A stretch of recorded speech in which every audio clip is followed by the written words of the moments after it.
प्रभूच्या प्रेमळ नावामध्ये आपणा सर्वांस प्रीतीचा सलाम. शालो. प्रियांनो, एकदा एका गावामध्ये एक मेंढपाळ राहत होता आणि त्याच्याकडे अनेक मेंढ्या होत्या. तो रोज त्या मेंढ्यांना टेकडीवर फिरवून त्यांना चारून पुन्हा गावाकडे त्याच्या घरी आणायचा. त्या टेकडीवर वेगवेगळे मेंढपाळ आपल्या मेंढ्यांना चरण्यासाठी आणत असत. एक दिवस गावात एक पर्यटक आला.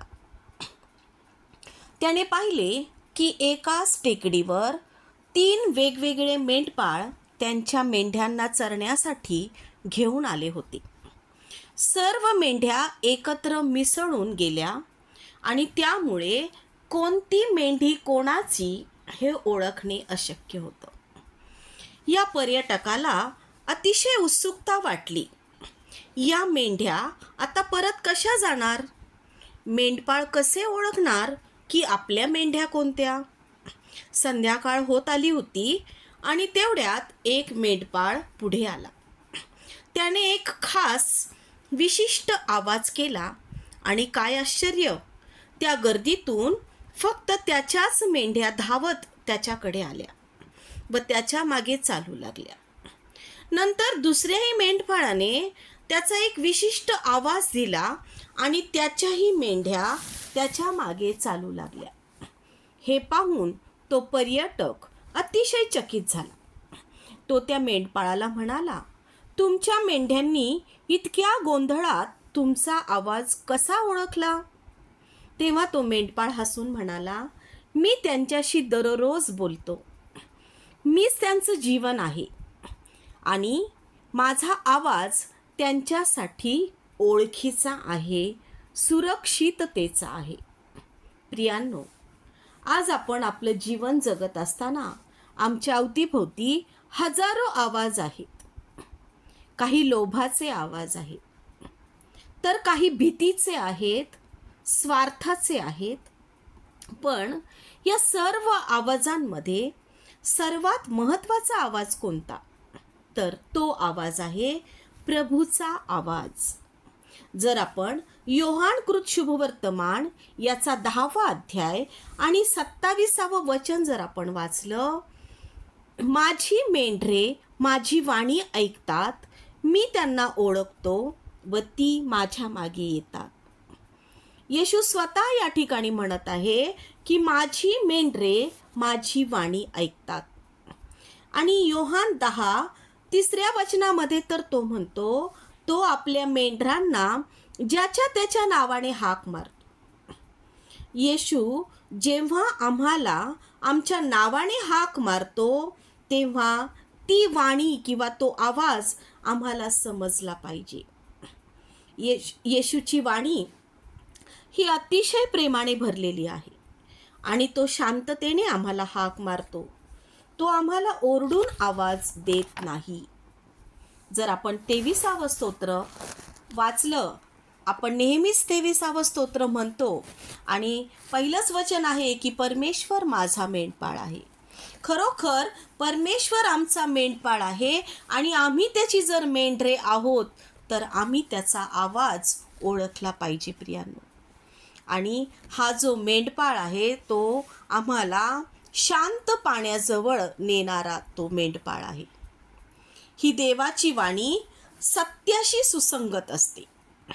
जर आपण 2 तिमोथेय याचा 3रा अध्याय आणि 16व्या वचनामध्ये लिहिलेला आहे, प्रत्येक परमेश्वर प्रेरित शास्त्रलेख सद्बोध, दोष दाखवणे, सुधारणूक, नीती शिक्षण ह्याकरता उपयोगी आहे. या वचनानुसार देवाची वाणी व प्रेरणा बायबलमधून स्पष्ट होते. आणि जर एखादी प्रेरणा ही परमेश्वर प्रेरित नसेल तर ती वाणी निश्चितच परमेश्वराची नाही. तो आवाज परमेश्वराचा नाही, कारण त्या ठिकाणी ती प्रेरणा ईश्वर प्रेरित पाहिजे, तरच ती वाणी देवाची वाणी आहे हे आपल्याला समजून येते प्रियांनो. येशूची वाणी आपल्याला पवित्र जीवनाकडे नेते. जे आमच्या जीवनातील पाप आहेत जो वाईटपणा आहे तो सर्व दूर होऊन आम्हाला येशूची वाणी आम्हाला पवित्र जीवनाकडे नेते आणि प्रभूचा आवाज आम्हाला पापापासून परावृत्त करतो. क्षमा, प्रेम, दया आणि विश्वासाकडे येशूची वाणी आम्हाला नेते.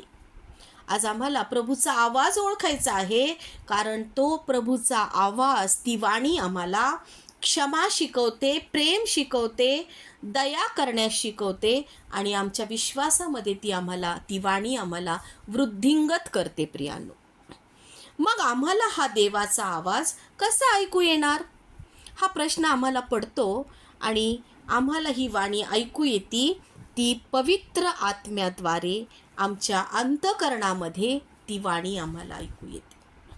ज्यावेळेस आम्ही शांत बसलेलो असतो, आमचं चित्त आमचं प्रभूकडं लावलेलं असतं, तेव्हा पवित्र आत्म्याद्वारे त्याची वाणी आम्हाला आमच्याच अंतःकरणामध्ये ऐकू येते. योहानकृत शुभवर्तमान 16वा अध्याय आणि 26वा वचन आम्हाला सांगतं, तरी ज्याला पिता माझ्या नावाने पाठवील तो कैवारी म्हणजे पवित्र आत्मा तुम्हाला सर्व काही शिकवील आणि ज्या गोष्टी मी तुम्हाला सांगितल्या त्या सर्वांची तुम्हाला आठवण करून देईल. प्रभूचा आवाज ओळखण्यास आम्हाला सत्याचा कैवारी आत्मा पाहिजे, म्हणजेच पवित्र आत्मा पाहिजे आणि तो पवित्र आम्हाला शिकवील. ज्या वेळेस प्रियांनो आम्ही प्रार्थना करतो, स्तुतिस्तवन गातो आणि पवित्र शास्त्रातील वचनं वाचतो, तेव्हा आम्हाला त्याची वाणी, त्याचा आवाज आमच्या कानावर येतो आणि हा आवाज आम्हाला मार्गदर्शन करतो. येशूचा आवाज आम्हाला अंधकारातून प्रकाशाकडे आणतो. प्रियांनो, वाईट कृत्यापासून तो आवाज आम्हाला परावृत्त करतो, मागे खेचतो आणि म्हणून आम्ही चांगल्या मार्गाने त्या वाणीद्वारे आम्ही जाऊ शकतो. प्रियांनो, स्तोत्रसंहिता 119 आणि 105 मध्ये लिहिलेलं आहे, तुझे वचन माझ्या पावलासाठी दिव्यासारखे व माझ्या मार्गावर प्रकाशासारखे आहे. येशूचा आवाज आम्ही विश्वासाने ऐकला पाहिजे आणि प्रभूची वाणी ऐकताना आमच्यामध्ये नम्रता पाहिजे. जर योहान याचा 10वा अध्याय आणि 4थं वचन जर आपण वाचलं तर तो आपली सर्व मेंढरे बाहेर काढल्यावर त्यांच्या पुढे चालतो व मेंढरे त्याच्या मागे चालतात, कारण ती त्याची वाणी ओळखतात. योहान याच्या 10व्या अध्यायामध्ये प्रभू येशू स्वतः म्हणतो की मी मेंढपाळ आहे आणि आम्ही सर्व त्याची मेंढरे आहोत. आणि तो म्हणतो की त्या सर्व मेंढरं मी ज्या वेळेस त्या कोंडवाड्यातून बाहेर काढतो आणि त्याच्या पुढे चालतो, त्या मेंढरांच्या पुढे प्रभू चालतो, तेव्हा ती मेंढरं त्याच्या मागे चालतात. म्हणजे प्रभूचे अनुयायी, त्याचे शिष्य त्याच्या मागे चालतात, कारण ती त्यांची वाणी ओळखतात. आज प्रियांनो, आम्ही प्रभूची वाणी ओळखतो का? आम्हाला तो आवाज ओळखीचा आहे का? आणि खरंच आम्ही त्याच्या मागे चालतो का? हे आत्मपरीक्षण करण्यासारखे आहे. ज्यावेळेस आम्ही त्याचा आवाज ओळखतो तेव्हा आम्ही सुद्धा विश्वासाने आणि नम्रपणे त्याच्या मागे जाऊन त्याला अनुसरणं हे अपेक्षित आहे. प्रियांनो, देवाची वाणी कोण कोण ऐकू शकतो? तर ज्या कोणाचा देवाशी जिवंत आणि आत्मिक संबंध आहे तोच देवाची वाणी ओळखू शकतो. मग कोणीही असो, तो एखादा सेवक असो, एखादा प्रवक्ता असो, एखादी सामान्य व्यक्ती असो, परमेश्वर कोणाशीही तो बोलतो, फक्त तो त्या व्यक्तीचा संबंध देवाशी असणं गरजेचं आहे आणि तो संबंध घनिष्ठ असणं गरजेचं आहे. ज्यावेळेस आमच्या देवाशी घनिष्ठ संबंध असतो, आत्मिक संबंध असतो, तेव्हा देव आमच्याशी बोलतो. प्रियांनो, ज्या व्यक्तींना पवित्र आत्म्याचं कृपादान आहे त्यांच्यासोबतही देव बोलत असतो. देव आमच्यासोबतही बोलतो. त्याचा आवाज ऐकण्यासाठी आमच्याकडे काही गोष्टी पाहिजेत. प्रियांनो, आणि त्या 3 गोष्टी आमच्याकडे पाहिजेत. सर्वात पहिली गोष्ट म्हणजे विश्वास पाहिजे. देव आमच्याशी बोलतो त्यावर आमचा विश्वास असणे अतिशय गरजेचं आहे. दुसरी गोष्ट, आमच्यामध्ये नम्रता पाहिजे, विनम्रता पाहिजे. दुसरे इतिहास 7 आणि 14. तर माझे नाम ज्यांना दिले आहे त्या माझ्या लोकांनी दीन होऊन माझी प्रार्थना केली आणि माझ्या दर्शनाविषयी उत्सुक होऊन ते आपल्या दुष्ट मार्गापासून परावृत्त झाले, तर मी स्वर्गातून त्यांची वाणी ऐकून त्यांच्या पापांची त्यांना क्षमा करी आणि त्यांच्या देशातून क्लेश नाहीसे करी. दुसरे इतिहास 7वा अध्याय याच्यातलं 14वं वचन आपण वाचलेलं आहे आणि त्या ठिकाणी प्रभू म्हणत आहे की माझ्या लोकांनी दीन होऊन म्हणजे नम्र होऊन प्रार्थना केली तर त्यांची प्रार्थना मी ऐकणार आहे. म्हणजे आमच्यामध्ये देवाची वाणी ऐकण्यासाठी नम्रता हा गुण असणे अतिशय गरजेचं आहे. आणि तिसरी गोष्ट, देवाची वाणी ऐकण्यासाठी आमच्याकडे शांतता पाहिजे आणि एकाग्रता पाहिजे. ज्यावेळेस आमच्या अंतःकरणामध्ये शांतता आहे, एकाग्रता आहे, त्या ठिकाणी कोणताच गोंधळ नाही, मानसिक ताणतणाव नाही, तेव्हाच आम्हाला देवाची वाणी ऐकू येईल. जर एखाद्याच्या हृदयामध्ये अहंकार असेल तर त्याला देवाची वाणी ऐकू येणार नाही. कारण ज्यांच्या हृदयात अहंकार आहे त्यांच्या हृदयात देवाची वाणी गुंजत नाही. आणि ज्यांच्या हृदयामध्ये गोंधळ आहे, मानसिक ताणतणाव आहे, त्यांना देखील ही देवाची वाणी ऐकू येत नाही. आणि म्हणून देवाची वाणी ऐकू येण्यासाठी आमचा देवावर विश्वास पाहिजे, आमच्या ठायी नम्रता पाहिजे, आमच्या ठायी शांतता आणि एकाग्रता पाहिजे. मत्तेयाचा 5वा अध्याय आणि 8व्या वचनामध्ये लिहिलेलं आहे, जे अंतःकरणाचे शुद्ध ते धन्य, कारण ते देवाला पाहतील. शुद्ध हृदय म्हणजेच पवित्र असणे गरजेचे आहे. आमचं हृदय हे शुद्ध पाहिजे. जर आमचं अंतःकरण शुद्ध असेल तरच आम्ही देवाला पाहू आणि देवाची वाणी ऐकू. म्हणून देवाची वाणी ऐकण्यासाठी आमच्यामध्ये पवित्रता असणे अधिक गरजेचं आहे. अशुद्ध जीवनशैली, पाप, द्वेष, मत्सर ह्या गोष्टी देवाची वाणी ऐकण्यासाठी आमच्या जीवनामध्ये अडथळा ठरतात. आणि म्हणून आम्हाला आमचं जीवन हे पवित्र असणं अतिशय गरजेचं आहे. ज्या वेळेस आम्ही प्रभूचा आवाज ओळखतो, देवाची वाणी ऐकतो, तेव्हा आम्हाला काय लाभ होतो? तर आम्हाला त्यावेळेस शांती मिळते. स्तोत्रसंहिता 85 आणि 8व्या वचनात लिहिलेलं आहे, परमेश्वर देव जे काही बोलेल ते मी ऐकून घेईन, कारण तो आपल्या लोकांशी व आपल्या भक्ताशी क्षेमकुशलाचे भाषण करील. या वचनाद्वारे आम्हाला असं समजतं की देव आमच्याशी क्षेमकुशलाचं भाषण करतो, म्हणजेच देव आमची प्रेमाने विचारपूस करतो आणि त्याची वाणी ऐकल्यानंतर आम्हाला शांती मिळते. त्यानंतर आम्हाला देवाची वाणी ऐकल्यानंतर देवाकडून योग्य ते मार्गदर्शन मिळतं. कारण स्तोत्रसंहिता 119 आणि 105 वचनामध्ये लिहिलेलं आहे की तुझं वचन माझ्या पावलासाठी दिव्यासारखं व माझ्या मार्गावर प्रकाशासारखं आहे. देव जेव्हा जेव्हा आमच्याशी बोलतो त्याद्वारे देव आम्हाला योग्य असं मार्गदर्शन करत असतो. आणि तिसरी गोष्ट म्हणजे आम्हाला देवाची वाणी ऐकल्यावर खूप सारे आशीर्वाद मिळतात. जर प्रगटीकरण याचा 1 अध्याय आणि 3 वचनानुसार या संदेशाचे शब्द वाचून दाखवणारा, ते ऐकणारे व त्यात लिहिलेल्या गोष्टी पाळणारे हे धन्य, कारण समय जवळ आला आहे. आम्हाला खूप सारे आशीर्वाद त्या ठिकाणी मिळतात प्रियांनो, ज्यावेळेस आम्ही देवाची वाणी ऐकतो. आपण पाहतो की पवित्र शास्त्रामध्ये अशा अनेक व्यक्ती आहेत की त्यांनी देवाची वाणी ऐकलेली आहे. कधी प्रत्यक्ष देवाची वाणी ऐकलेली आहे, कधी देवदूताकरवी ऐकलेली आहे, कधी स्वप्नातून ऐकलेली आहे. अशा वेगवेगळ्या प्रकारे देवाची वाणी बऱ्याच व्यक्तींनी ऐकलेली आहे. आणि त्यातल्या काही आपण व्यक्ती आज पाहणार आहोत.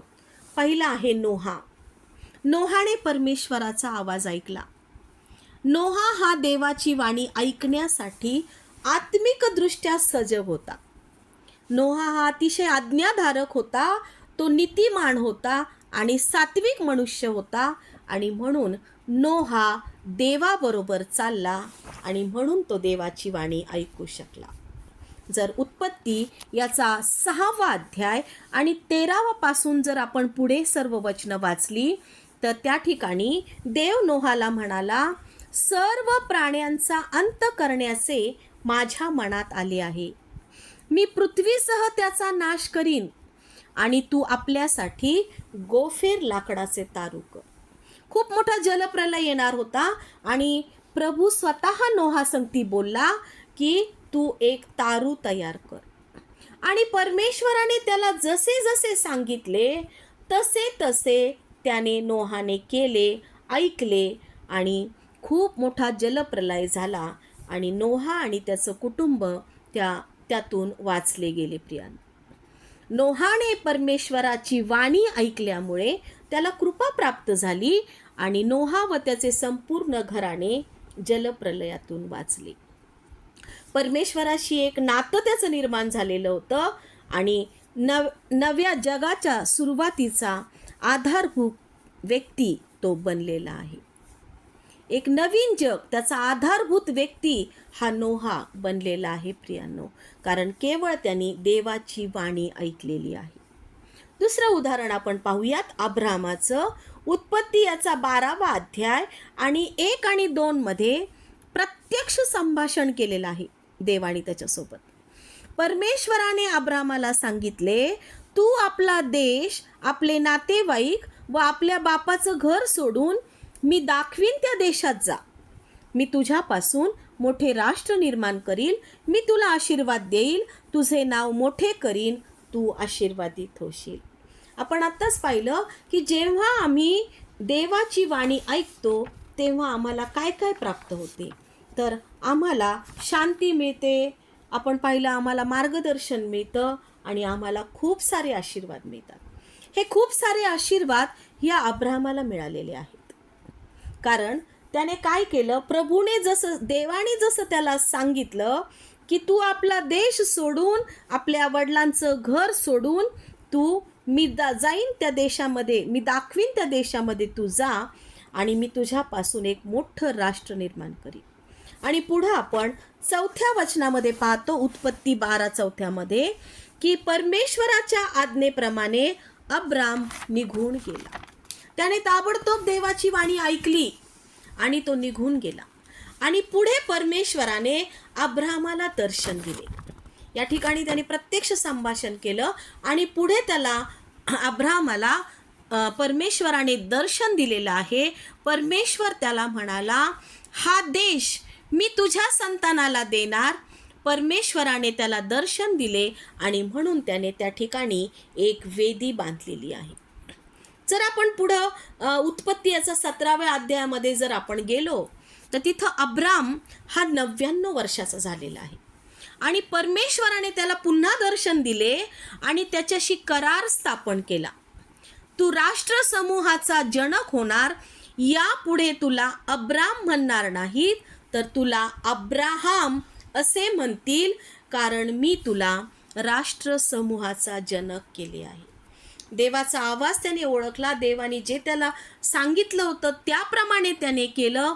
पुन्हा दुसऱ्यांदा परमेश्वराने अब्रामाला दर्शन दिलं आणि त्याला पुन्हा त्या ठिकाणी राष्ट्राचा जनक असं केलेलं आहे.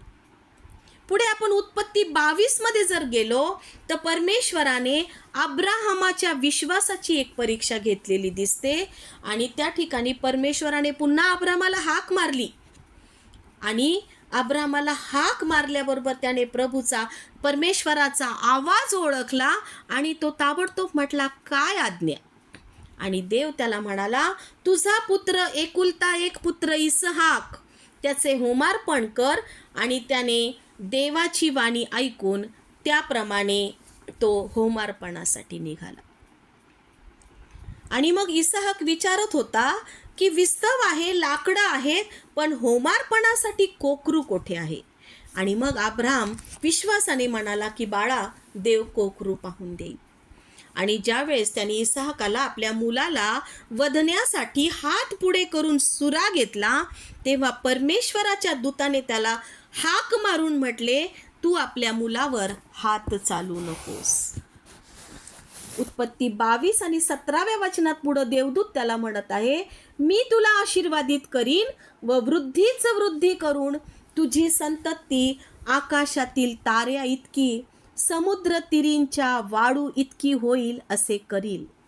आणि मग आपण पाहतो प्रियांनो की एवढे आशीर्वाद अब्राहमाला मिळालेले आम्हाला पाहायला मिळतात.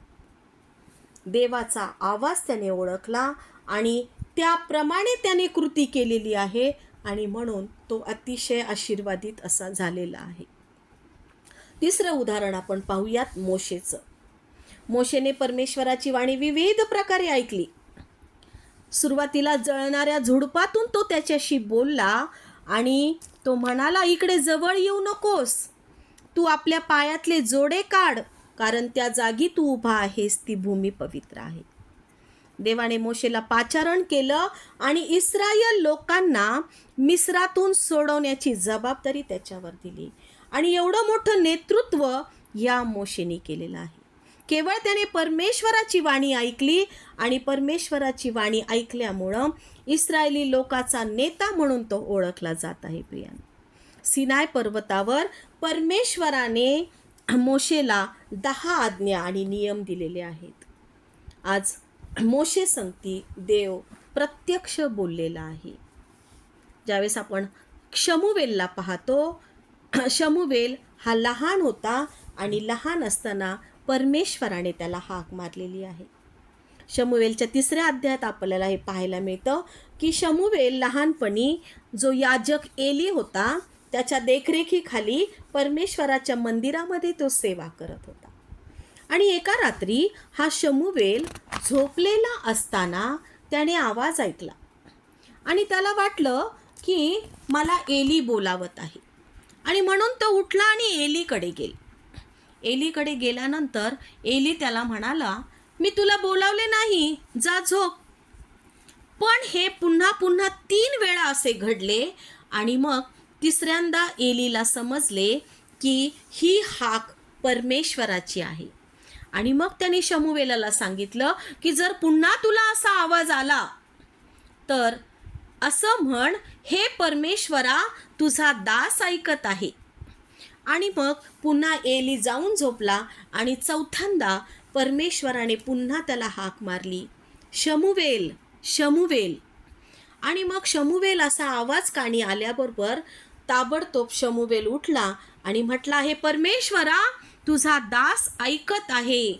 आणि तेव्हापासून परमेश्वराने शमूवेलशी बोलायला सुरुवात केली आणि मग त्याला भविष्यातील गोष्टी सांगितल्या. पुढे होणाऱ्या गोष्टी देव त्याच्याशी बोलत होता आणि त्याच दिवसापासून शमूवेल हा परमेश्वराचा भविष्यवक्ता झाला. शमूवेल हा लहान मुलगा होता, आज्ञाधारक होता, अतिशय नम्र होता आणि मेहनती होता. आणि ह्यावरून आपल्याला असं समजतं की परमेश्वर हा लहान मुलांनाही बोलावतो, लहान मुलांसंगती सुद्धा तो बोलतो. फक्त त्याचा आवाज ओळखण्यासाठी, त्याचा आवाज ऐकण्यासाठी आम्ही सजग असणं गरजेचं आहे. त्याची वाणी ऐकण्यासाठी आम्ही तयार असलं पाहिजे. प्रियांनो, पुढे आपण यशायाचं उदाहरण पाहूयात. यशया याचा 6वा अध्याय आणि 1 ते 8 मध्ये ही जर वचनं आपण वाचली तर उज्जिया राजा जो होता तो मरण पावला आणि त्या वर्षी प्रभूला उच्च स्थळी असलेल्या उच्च सिंहासनावर बसलेले यशयाने पाहिलेले आहे. आणि त्याच्या झग्याच्या सोग्यांनी पूर्ण मंदिर व्यापून गेलेले होते आणि स्वर्गदूत त्याला उच्च स्वराने, पवित्र पवित्र सेनाधीश परमेश्वर, अखिल पृथ्वीची समृद्धी त्याचं वैभव आहे असं म्हणत होते. आणि मग पुढे 5व्या वचनामध्ये यशया म्हणालेला आहे, हाय हाय माझे आता वाईट झाले, कारण मी अशुद्ध ओठांचा मनुष्य आहे आणि अशुद्ध ओठांच्या लोकात राहतो. आणि मग एक सराफ दूत वेदीवरील इंगळ त्याने चिमट्यानं घेतलं आणि तो यशयाकडे आला आणि ते इंगळ त्याने यशयाच्या ओठांना लावले आणि मग यशया हा शुद्ध झालेला आहे. त्याचं पापक्षालन त्या ठिकाणी झालं आणि तो शुद्ध झाल्यानंतर त्याला परमेश्वराचा आवाज ऐकू आला. वचन 8 आपण वाचलं तर तिथे लिहिलेलं आहे, तेव्हा मी प्रभूची वाणी ऐकली, ती अशी की मी कोणाला पाठवू, आमच्यासाठी कोण जाईल. ही वाणी जेव्हा यशया शुद्ध झाला तेव्हा प्रभूचा आवाज, प्रभूची वाणी त्याच्या कानावर आलेली आहे प्रिया. आणि मग त्यावेळेस यशयाने धाडसानं उत्तर दिलं की हा मी आहे, मला पाठव. प्रभूची सेवा करायला कोण जाईल. यशया अगोदर म्हणत आहे की मी अशुद्ध ओठांचा मनुष्य आहे आणि अशुद्ध ओठांच्या लोकात राहतो. आणि ज्यावेळेस सराफ दूताने त्या वेदीवरचं जे विस्तव होता तो विस्तव घेऊन त्याच्या जेव्हा ओठांना स्पर्श केला त्यावेळेस तो शुद्ध झालेला आहे. त्याचं पापक्षालन झालं, त्याच्या पापांची क्षमा झाली आणि त्यानंतर परमेश्वराचा आवाज त्याच्या कानावर आलेला आहे. आणि मग तो म्हणत आहे की मी कोणाला पाठवू, आमच्यासाठी कोण जाईल. आणि तेव्हा यशया म्हणाला की हा मी आहे, मला पाठव. यशयाला वाणी ऐकण्याआधी शुद्धतेची गरज होती. तो स्वतःला अपवित्र असल्याचे कबूल करतो आणि शुद्ध झाल्यावरच त्याला देवाची वाणी ऐकू आली आहे.